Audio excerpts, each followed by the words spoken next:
All right. So yesterday we have 4 game ones. We had the Heat against the Bucks, the Mavericks against the Clippers, Celtics against the Nets, and the Trailblazers against the Nuggets. Now, the first game that happened. Well, let's just speak about the game that I thought was the best last night. So personally, I felt I didn't get to watch the Heat and the Bucks, but that probably was the best game. By the way, we got some XM4 LC10 gameplay in the background on some Nuketown and standoff. We get the action going. It's just a little voiceover. But as I was saying, the Bucks and the Heat was a great game yesterday. It went to overtime, and Chris Middleton hit an insane shot with I believe 0.5 seconds left on the clock, leaving no chance for the Miami Heat to make a shot. And that shot was really, really good. I mean, like, it was really good.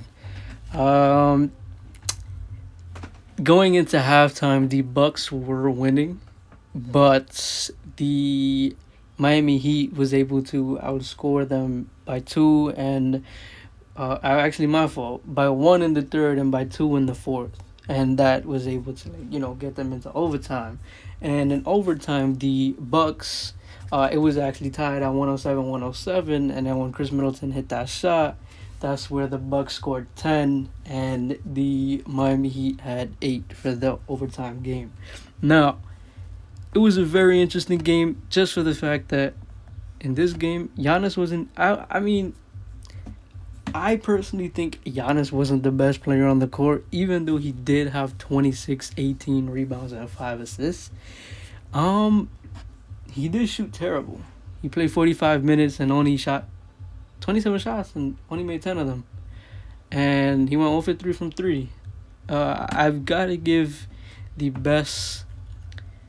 I've got to say Chris Middleton was probably the best player in this game just because of his work and what he has done in order to, he's just 1 point ahead of Giannis. Even though he doesn't have 18 rebounds, he does have 6 assists, 6 rebounds, and he did hit the clutch shot. He also shot just right below, I'm pretty sure he shot 48%. He went 10 for 22. And I mean, 3 for 9 from 3 is pretty like average. 33% is like below average, but he's a better player, as we know. And it sucks to see the Miami Heat go out like this because I personally have Miami going to the next round. I'll post my brackets up on the screen right now. You guys can take a look at it. So as you can see on the screen here, you can pause the video, but I'm going to speak on it real quick. I do have the 76ers coming out the first round in 4 games. I think the Wizards do not have enough power to match up with Joel Embiid. And even though Westbrook and Bradley Beal have been on a tear, I just don't feel like 2 players, star hero ball is going to be able to get you to the next round. Joel Embiid and that whole team, they have shooters, they have defenders, and honestly, the 76ers has been a great team this year, probably a top. You could even say they probably were the second best team in the league. I do also have the Knicks beating the Hawks. I think the Knicks is on a very they're just on a really good pace right now, and the way how they're playing through Julius Randle, their defense, I'm pretty sure they have the best defense in the NBA. That's really good.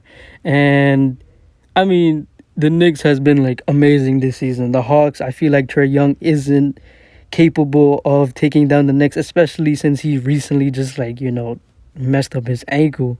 And even though they say it's not really a bad ankle, I feel like ankle injuries are like there for a long time. I mean, look at LeBron. LeBron took almost 20, 30 something games to come back, and he's not even 100%. Trae Young came back in 2 games. So I feel like he's not going to be able to handle that pressure from the Knicks. You also have the Miami Heat team that we just finished speaking about. I feel like the Miami Heat will be able to come out of this series the winner. I got the Heat in 6 or 7. The problem is it's a throw up. Anybody can win this series. The Bucks have so much firepower. They're a different team from last year. Giannis is still the same player, even better. He could shoot the ball a little better now this year. They also have Drew Holiday. They had Eric Bledsoe last year, and I'm pretty sure they almost gave the Heat hell, but the Heat also gave Giannis hell because of Jimmy Butler, and Bam Adebayo is very underrated when it comes to going up against Giannis. This man is literally the Giannis stopper. Then you also have the Nets. I mean, come on, the Nets in 4. That team is just too crazy. Also have the Jazz in 4. I don't really need to speak about how the Jazz is gonna match up against the Grizzlies. Don't get me wrong. If Donovan Mitchell doesn't play, I'm pretty sure the Grizzlies might get 1 or 2 games if Donovan Mitchell doesn't play, but they're still playing really good with Bojan and Joe Ingles on the floor, Jordan Clarkson coming off the bench.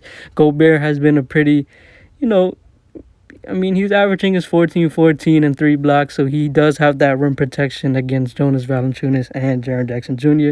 John Morant will have he'll have a pretty bad time going up against Gobert down in the paint. And now, the series that I personally think is going to be the best is the Clippers versus the Mavericks. And I do have the Mavericks coming out of this series, the winner, in 5 to 7 games. If I have to say, I think this might go to 7. Luka's will to just do anything on the basketball court is amazing. His rebounding, assists, I mean, like, his playmaking and his scoring. I mean, pretty sure his scoring is like everybody knows about what he could do.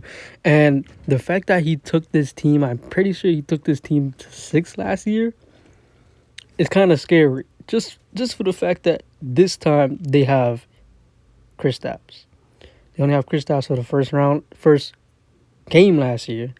And personally, I think Kristaps is a game changer for this team. He brings that stretch, that floor stretch for Luka, that iso ball that Luka loves to play, that pick and roll action. I mean, Kristaps is a 7'3" unicorn that can shoot the ball, rebound, block shots, and I mean, finish. Like, you can't get any better than that for a guy like Luka by his side. And then I don't believe the Clippers team. They lost Lou Williams. They lost Montrezl Harrell, the 2 6-mans of the years that was really strong for them. You also had a lot of problems with like injuries with Paul George at the beginning of the season. He had bone edema. Apparently, he doesn't have it no more. Bone edema, you're supposed to die from that. No, not really die, but like it ends careers. Feel me? Yeah. But then you also got like Kawhi taking load management. I mean, Kawhi is a different breed in the playoffs. You just don't know what to expect from Paul George.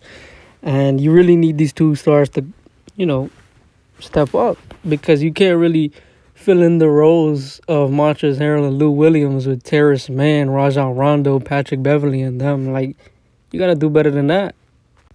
Then again, this series is also a throw up. Anybody can win. If Paul George, if we get the regular season Paul George, we get playoff P Paul George, then yes, they will win the series. But if we don't, and Kawhi has to carry the team, just expect Luka Magic to get the hell out of that damn first round and give whoever the other guy his hell. Like, come on, man. I would kill to see the Jazz and the Mavericks. And then we also have the Nuggets versus the Blazers. I personally have the Nuggets not winning, first of all, because they don't have Jamal Murray. Second of all, I don't feel like Jokic, one player, just like I said with the Wizards, hero ball is not going to get you anywhere because that's only one player. Yes, they have Michael Porter Jr. Yes, they have other pieces. Yes, they have Facu, Campazzo. And these players are really decent players, but you just don't have people to match up with. Norman Powell shooting threes all night. CJ McCollum shooting threes all night. Damian Lillard, even Anthony Simons and Carmelo, that scorer that he's been this whole season for them that, everybody slacks off on because you have to worry about the 2 other players in Damian Lillard and CJ.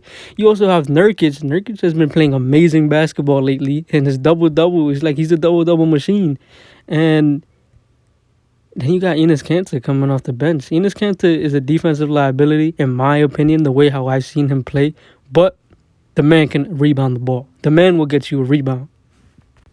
And lastly, the most interesting matchup is the Lakers versus the Suns. Now, personally, I thought the Lakers, I was just watching the Lakers game and they just lost. I think Lakers in 4, just for the fact that, playoff LeBron is a different breed, but we'll talk about it in tomorrow's video. LeBron only had 18 points today. AD played like dog ass.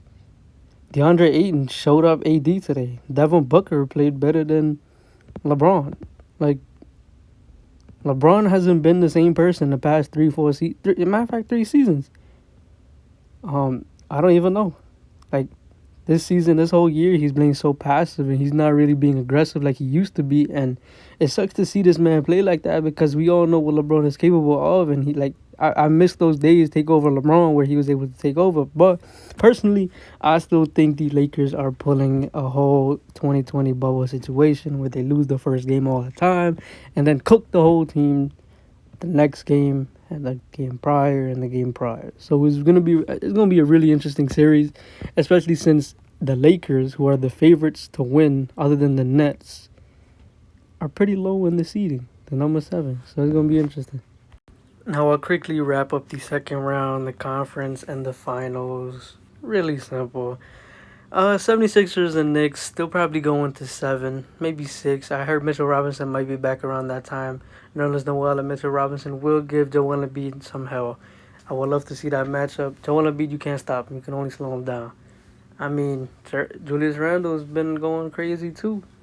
And then, I mean, we got to see how it plays out. But the 76ers, when they matched up against the Knicks this season, the 76ers has killed the Knicks. The Heat versus the Nets. That's who I have. It could be the Bucks versus the Nets, the Heat versus the Nets, but personally, I think it's going to be the Nets versus the Heat. I got the Nets winning in 4. Yes, the Nets are going to sweep the Celtics, and they're going to sweep the Heat. If they play the Bucks, it's going to go to game 6 or 5. Kevin Durant, Harden, Blake Griffin, DeAndre Jordan, Nicholas Claxton, Landry Shamet, Kyrie, like, you don't get any better than that. Like, end of story. On the other side, you have the Jazz versus the Mavs. I think that's going to be the Mavs winning in 5. The Jazz might get a couple games off, maybe, depending on how Donovan Mitchell performs from his ankle injury.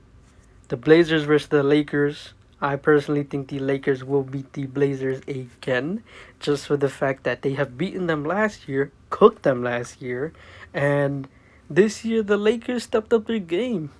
Even though the Blazers are coming back with Norman Powell and Nurkic, they signed Montrezl Harrell, Dennis Schroeder, and they also got shooters by the names of Ben McLemore, however you say his name. They're not playing him. Dennis Schroeder's playing really good basketball. Montrezl Harrell is a really hustle big dog guy.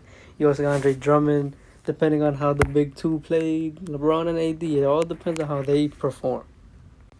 And for the conference finals, you have the Nets versus the 76ers. I personally think these are the two best teams in the NBA when healthy. And personally, I have the Nets coming out of this series in about maybe 4 or 5, maybe 4. I'm probably a biased Kyrie Irving fan, so it makes sense. The thing is, it's tough to like go up against this Nets team. Like, you can't count them out. Like, look who they have.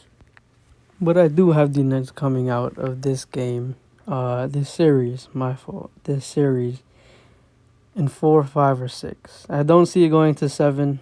I don't feel like Embiid can keep up. And like I said, it turns into hero ball because Ben Simmons, he's going to have to figure out who to guard. It's either going to have, Tobias Harris is probably going to have to stick with KD. Ben Simmons is probably going to have to stick with Harden or Kyrie. And then Embiid is probably going to be down in the paint guarding DeAndre Jordan or Nicholas Claxton, whoever they decide to start. And it's going to be tough to, like, see who's going to guard Harden, who's going to guard Kyrie, who's going to guard KD on a nightly basis. Any of those boys can give you 30, 40, 50 a night. And they both can all drop 30 on that team regardless. So it's going to be an interesting series. Out west, we have the Mavericks versus the Lakers. I think that is going to go to 6. I have the Lakers coming out of that series. Just for the fact that, I mean, the Lakers are the Lakers, right? I personally think they're the 3rd best team in the NBA when healthy. And the Mavericks, they can't really match up. AD and Drummond down in the paint can really slow down Kristaps. Pretty much stop Kristaps. Kristaps is not like as a force like AD.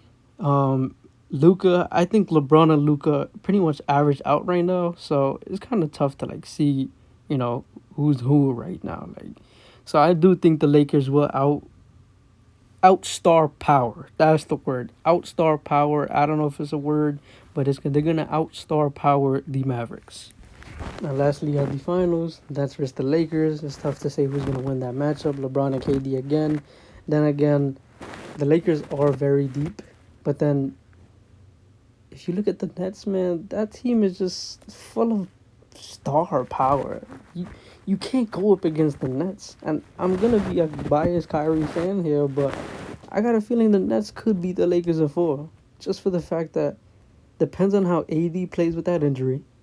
I still feel like he has that injury. I don't think it's a calf. I think it's an Achilles injury. Depends on how LeBron plays. If he's aggressive or he plays like a little bitch like he's playing today.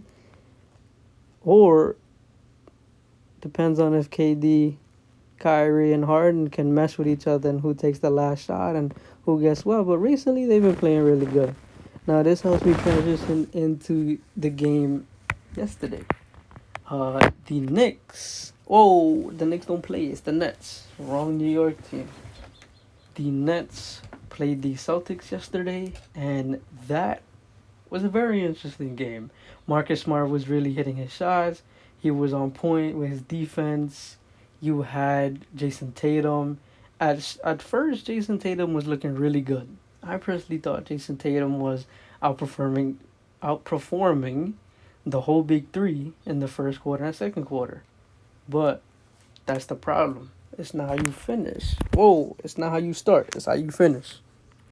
At halftime, the Celtics were up against the Nets, can't talk today, by 6. But the problem is, the Nets clapped back at them in the third quarter, outscored them by 11. In the fourth, outscored them by 6. And Jason Tatum, he was going off. He shot a lot of free throws, but 6'20", and that's your star player. You can't really expect a 6'20" game, even though he did score 22 points. 6'20" is terrible. Look at Kevin Durant. Kevin Durant, on the other hand, shot 10 for 25. Even though he got clamped up, 10 for 25 is kind of bad. That man was doing terrible at the beginning. But in the end, that man turned it up. It's terrible from 3, 1 for 8. But he really turned it up at the end. He owned the paint. He owned the Celtics at the end. Killed them, straight destroyed them. And then Kyrie, 29 points, 1 assist, 6 rebounds. Kyrie is gonna get those 30 points a night. He will put you on skates, Evan Fournier. He will hit those bank shot fadeaways from the midi. He will hit those crazy layups, them flashy layups. Harden shot 2 for 8 from 3, just like Kyrie. But guess what? The man had 21, 8, and 9. 2 assists shy from a double-double, 1 assist, 1 rebound shy from a triple-double. Now, if you have them scoring 32, 29, and 21 a night, you're going to expect them to go off. And the fact that they beat this Celtics team doing this, especially since they shot terrible, they shot a total of 58 shots. 58. But here's the problem. They only made 26. But here's the problem. That's 44%. That's terrible. And if you add it up, they shot 24 3-pointers combined. The big three shot 24 3-pointers combined and only made 5. That percentage alone, 5 of 24, is 20%. And the fact that they got outscored by the Celtics, because the Celtics shot more threes. The Celtics shot 11 for 30, and the Nets shot 8 for 34.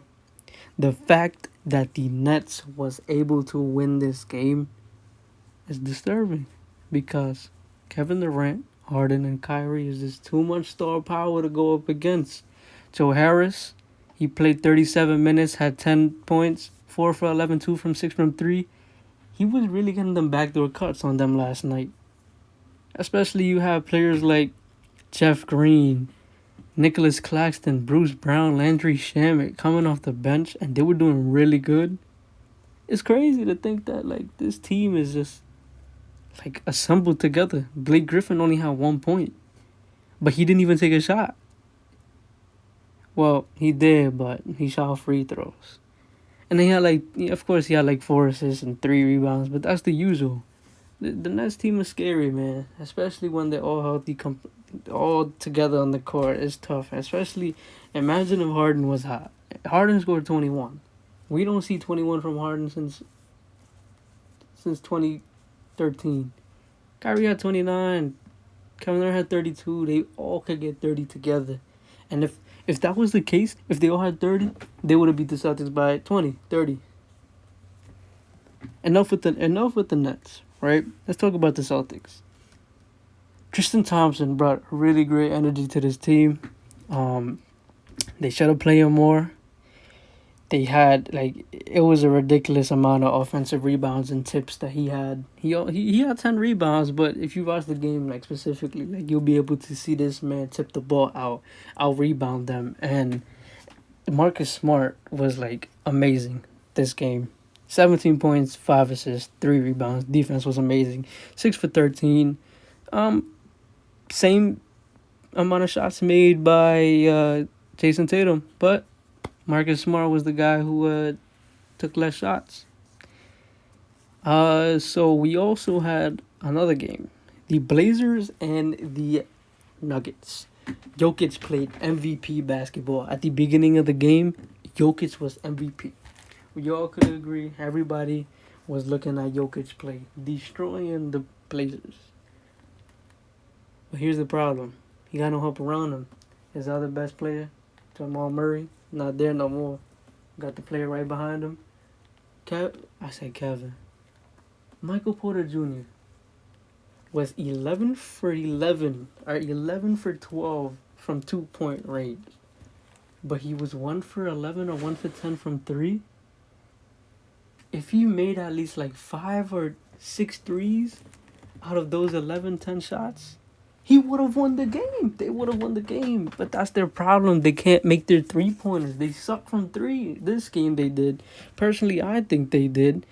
The Blazers cooked the shit out of them when it came to the 3-point range. And, it sucks to see, teams go down like that. Especially since they had the lead. And it was a whole bunch of bullshit, man. It was crazy how, the Blazers, especially Dame. Dame was just on fire. It was ridiculous. And lastly, we got the Mavericks versus the Clippers. Self-explanatory. In the last 3 minutes of the game, the Clippers only scored 3 points. The Mavericks scored 13 in the last 3 minutes. We had Luka with a triple-double. Why I said it like that? A triple-double, not a treble-double. He had a triple-double. Porzingis with 14 off a 4 for 13. Imagine a hot night. And then, of course, Paul George, 8 for 18, 23 points. I'll take that. Thank you. But you got to do better than that, man. It's been your boy Leggy with a overview video of the, I guess you could say, game ones. Keep a lookout for the video tomorrow. I'm going to catch you on the next one. Peace.